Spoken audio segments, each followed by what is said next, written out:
Infrastruktur di beberapa titik Kota Daeng hingga saat ini masih ada yang belum memadai. Salah satunya Jembatan Penyeberangan Orang atau JPO.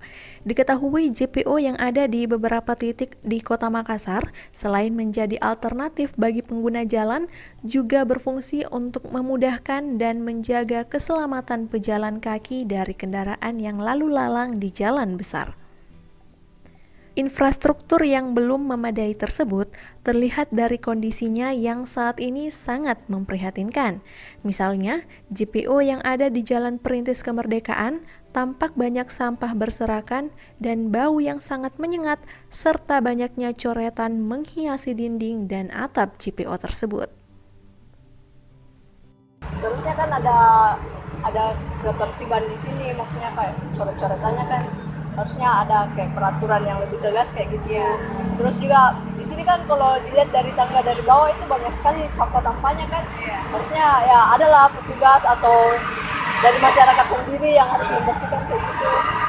Begitupun dengan jembatan penyeberangan yang ada di Jalan Jenderal Sudirman, tampak terlihat tidak memiliki atap, sehingga tidak mampu dijadikan sebagai tempat berteduh kala hujan maupun panas terik matahari. Bagaimana melihat kondisi infrastruktur jalan yang saat ini memang belum ada atap, dan bisa juga kita lihat bahwa banyaknya sampah yang berserakan di tangga penyeberangan jalan ini seperti apa? Kayaknya bagus kalau dikasih atap supaya teduh pengguna jalan untuk penyeberangan. Ya, dan bagaimana Kak, mungkin terakhir harapannya Kakak melihat penyeberangan jalan yang kondisinya seperti ini?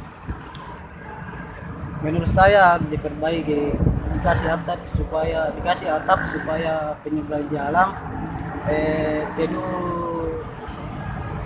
teduh ndak Sudah panas, ya. Hujan juga mungkin setidaknya. Ya, betul. Kendati demikian, infrastruktur jembatan penyeberangan orang yang cukup memprihatinkan, namun tetap saja masyarakat, khususnya pejalan kaki yang sering menggunakan JPO, merasa terbantu dengan adanya jembatan penyeberangan orang.